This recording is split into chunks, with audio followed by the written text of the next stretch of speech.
Olá a todos que acompanham Conexão Online, meu nome é Roberto Barros, estamos aqui recebendo hoje o Coronel Bezerra. A gente vai falar sobre um pouco a Amazônia, essa polêmica que está se criando sobre a Amazônia, o quanto isso é verdade. O Coronel já trabalhou 8 anos, não foi, Coronel? Isso lá no Pará e na Amazonas, né? Isso.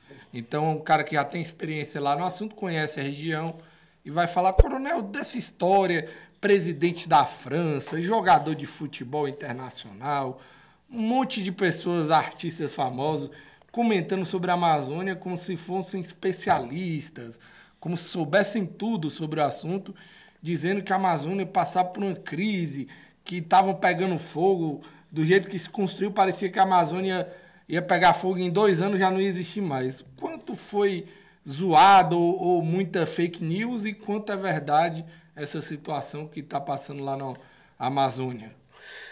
Inicialmente eu queria explorar um outro assunto, dizer o seguinte, que a nossa oposição no Brasil ainda procura viver um terceiro turno, né? Não se conscientizou que perderam as eleições. Verdade. E procuram denegrir a imagem do nosso presidente, principalmente no exterior.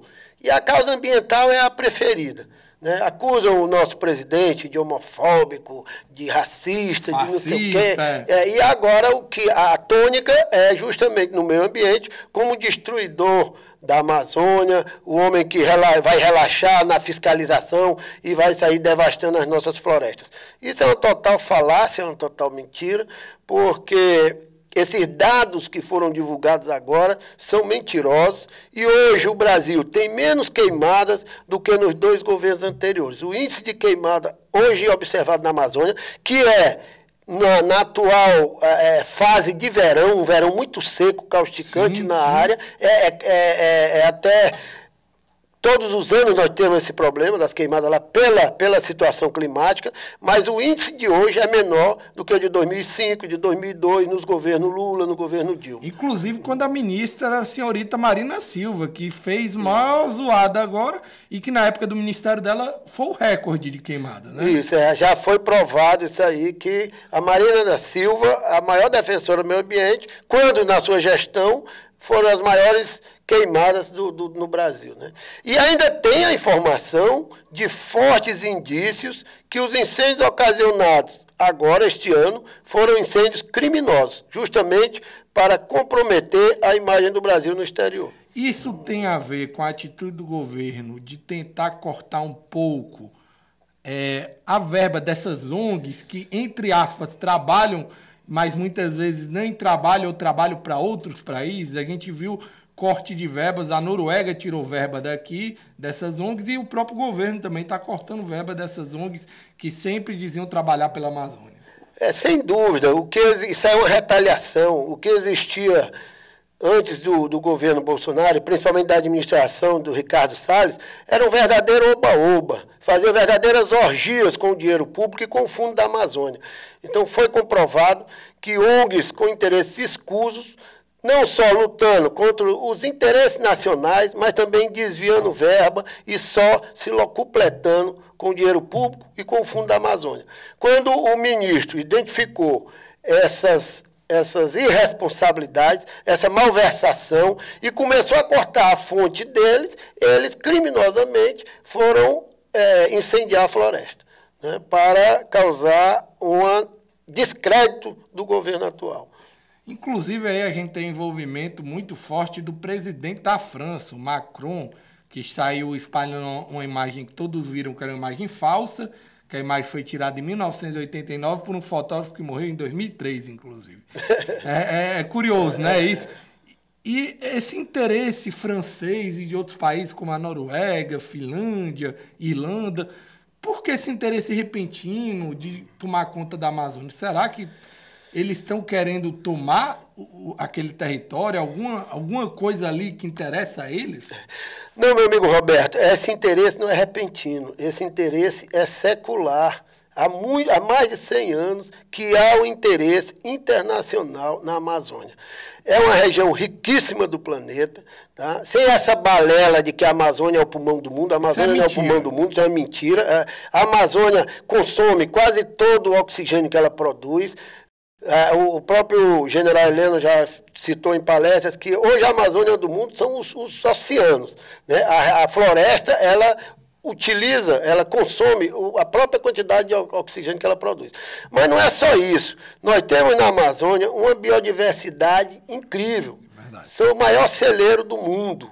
E temos riquezas minerais trilionárias, incalculáveis, imensuráveis. E o mais importante, e o mais esquisito disso aí é que onde se tem a área de preservação ecológica, a área de indígena, a reserva indígena, é sempre sobre áreas superpostas à existência de recursos minerais e grandes riquezas naturais. Inclusive isso denunciado pelo próprio Bolsonaro, né? Em vários momentos ele denunciou essa situação, antes mesmo de ser presidente, inclusive, antes de ser candidato. Ele sempre falava dessa situação na Amazônia. Às vezes, estranhamente, compravam a Amazônia, usavam dessas situações de demarcar terrenos indígenas e muitas vezes podia estar sendo explorado por outros países que tinham interesses escusos, no caso, né? Como você falou no início, eu morei por 8 anos na Amazônia. Graças a Deus o Exército me deu uma vivência muito grande. Eu conheço toda a nossa fronteira, norte e sul do país. E não é conhecer de Google Maps, não, de satélite, não. Eu conheço fisicamente no local, né? E a gente fica estarrecido. O primeiro problema, e mais crucial, é o grande vazio demográfico e a ausência do Estado, né? Se não me engano, nós temos 23 mil quilômetros de fronteira, se não me engano, 23.650 quilômetros de fronteira, e ali é um grande vazio demográfico. Vários rios, que a gente chama vias de acesso penetrantes no nosso território, e só quem se fazia presente ali são as Forças Armadas. Nós temos o que chamamos dos pelotões especiais de fronteira, que é quem dá o primeiro combate ao invasor, é quem garante a inviolabilidade territorial da nação. Sim. E quando foram construídos os PEF, como a gente chama, tinha lá pavilhões para os demais órgãos de governo. Até hoje, poucos apareceram. Teria que ter Receita Federal, Alfândega, Banco do Brasil, Polícia Federal, e ninguém se fez presente. As Forças Armadas, que estão ali constantemente fazendo o seu trabalho silente, sacrificado e dioturno. Nos governos petistas e da esquerda, isso não foi enfraquecido, não, esse trabalho? Que a gente escuta muito que eles enfraqueceram o trabalho das Forças Armadas nas regiões, inclusive tem uma história no decreto da Dilma, que também atrapalhou. Isso não aconteceu nos governos petistas, não? Aconteceu porque a carência de recursos, né? A carência de recursos, eu sempre digo o seguinte, os nossos chefes, principalmente os comandantes militares, eles souberam agir com muita sapiência, porque nós demos prioridade a duas coisas. Uma é o ensino militar, a formação do militar de carreira. Isso aí é a nossa principal atividade, a mais cara, porque formando bons recursos humanos você vai ter uma instituição forte, né? E nós sempre colocamos como prioridade a Amazônia. O próprio governo do Brasil não colocou, ficou só na balela, mas o Exército ele sempre priorizou a Amazônia. E eu vou passar dados para você aqui. Na década de 60, se não me engano, 60, 70, nós tínhamos 5 mil homens na Amazônia. Hoje nós temos cerca de 50 mil homens. Nós temos hoje na Amazônia 5 brigadas de infantaria de selva. Cada brigada dessa dá ordem de 5 mil homens, 3.500 a 5 mil homens. Então, é um potencial muito forte, um poder militar muito forte. Nós tiramos brigadas do Rio Grande do Sul, com a fronteira sul, e trouxemos para a nossa Amazônia. Nós temos brigada de infantaria de selva em Marabá, em Tefé, em São Gabriel da Cachoeira, em Amapá, e tem mais uma cidade aqui que eu não estou lembrado.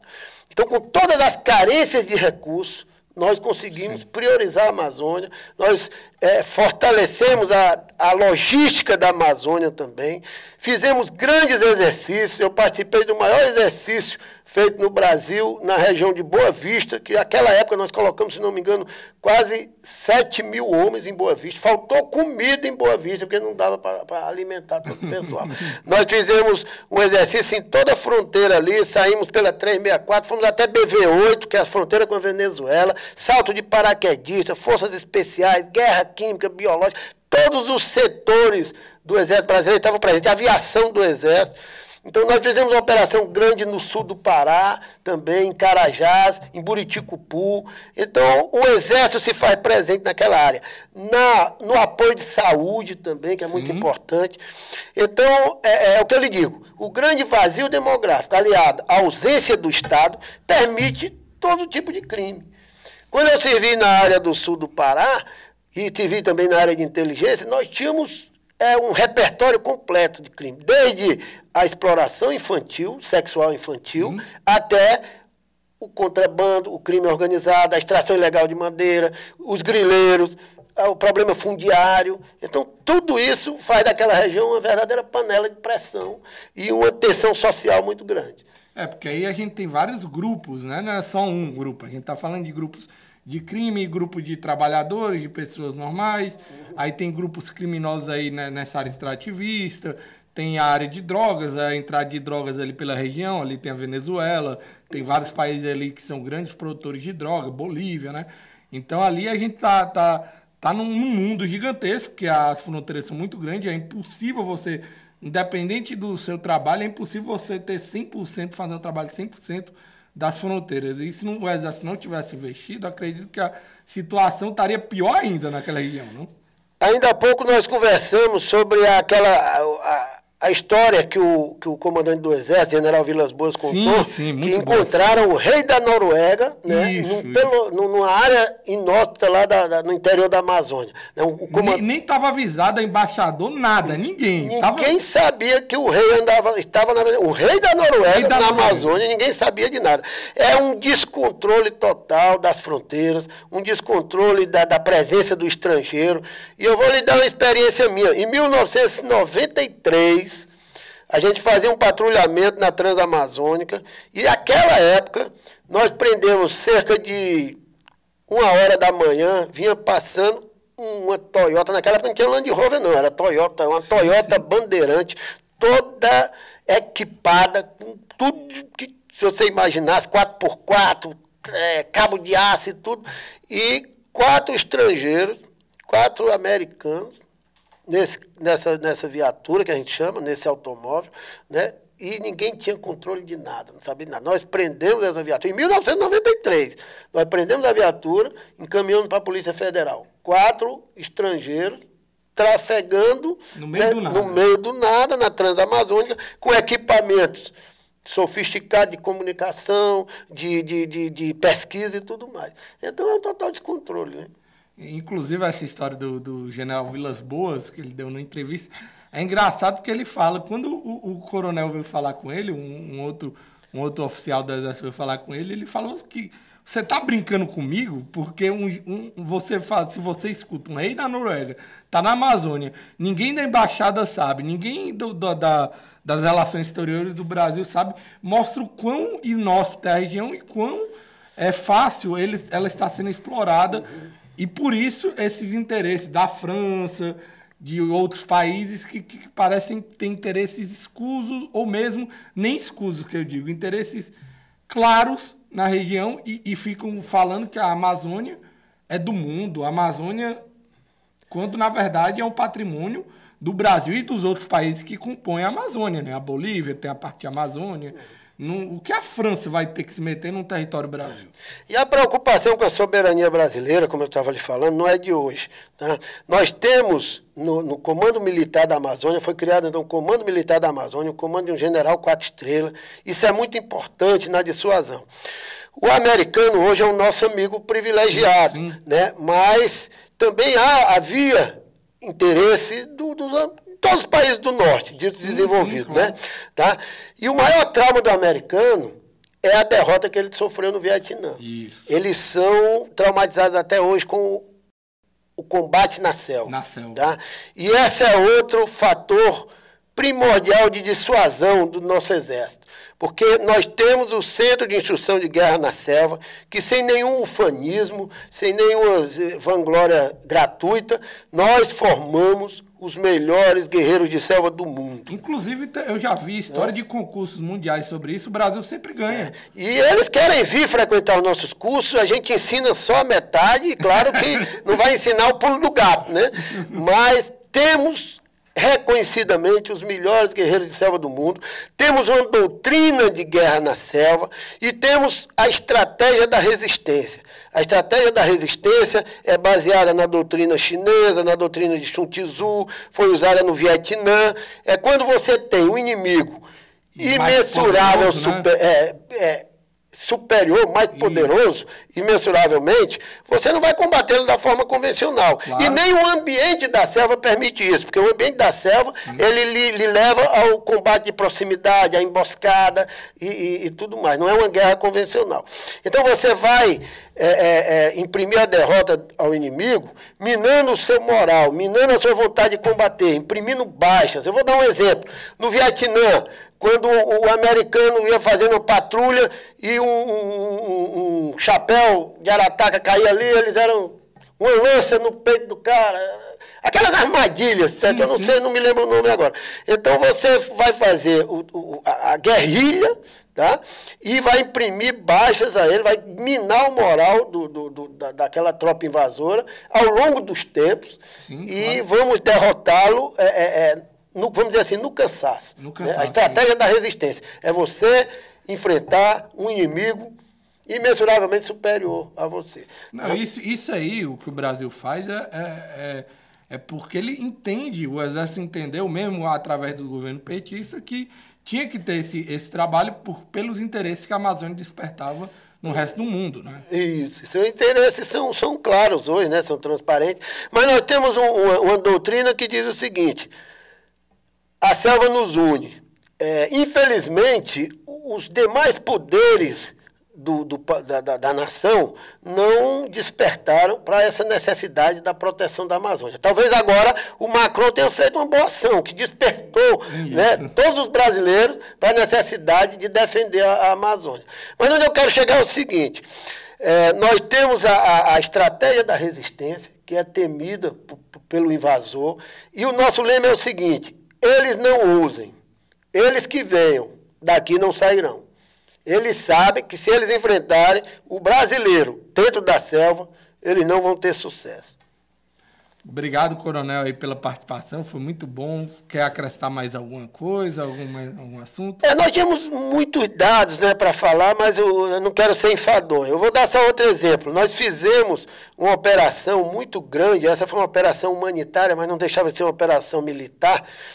As tribos indígenas pouco contactadas, que tinham pouco contato com o homem, vamos dizer, o homem branco civilizado, estavam passando uma grande necessidade de saúde, principalmente com sífilis, doença venérea e outras coisas. E nós fomos chamados para fazer uma operação grande no Vale do Javari. O Vale do Javari, nós pegávamos ali de Atalaia do Norte, que é o coração da Amazônia, lá no meio da selva, alguns dizem que é o fim do mundo, pode ser o começo, né?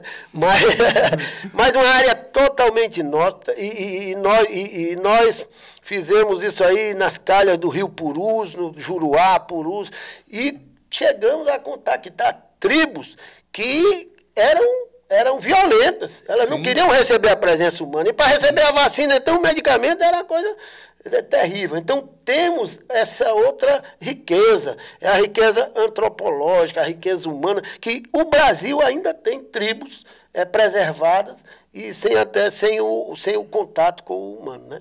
É outra riqueza.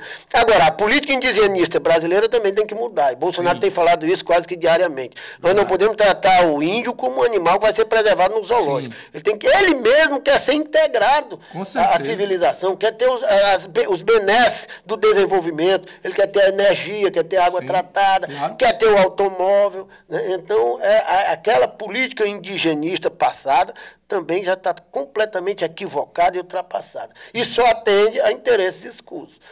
E quando a gente faz um estudo, e aí eu lanço esse desafio a qualquer um, procure no Google, você procure fazer a superposição. Áreas de existência de recursos minerais, áreas de preservação ambiental, áreas de reserva indígena, faça essa superposição de telas geográficas, você vai ver que a intenção é obstaculizar, impedir o desenvolvimento nacional e a exploração racional dos nossos recursos minerais. Isso é o principal. Isso é o principal. Mas... Não, pode continuar. Pode continuar. Né? E é o que eu falei. E atende essa bandeira ambientalista, ela é usada de maneira oportunista para atender interesses estrangeiros no nosso país, interesses escusos que nem sempre vão ao encontro do interesse nacional. Claro que vão de encontro, né? Vão de encontro, né?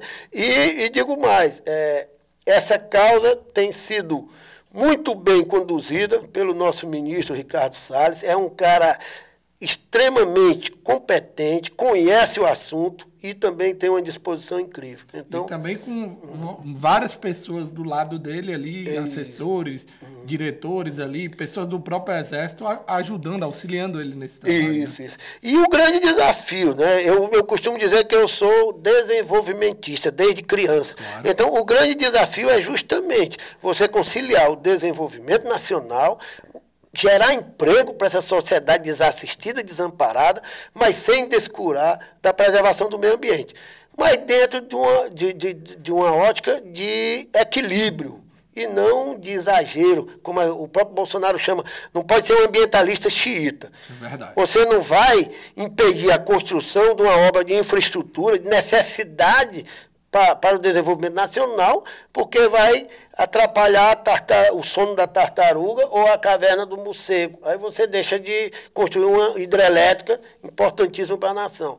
Né? Não pode uma estrada, não pode passar no canto, né? Não pode passar, né? Então, você tem que conciliar com equilíbrio essas duas coisas, desenvolvimento nacional e preservação ambiental, sem essa questão xiita, como chama, exacerbada. Né? Isso. Agradecer aqui ao Coronel Bezerra por participar mais desse programa aqui do Conexão Online. Agradecer a todos que nos acompanharam até agora no programa. Se inscrevam no canal, ativem o sininho, os links aqui embaixo do programa, aqui, os links, vejam o nosso canal e até a próxima. Conexão Online vai ficando por aqui.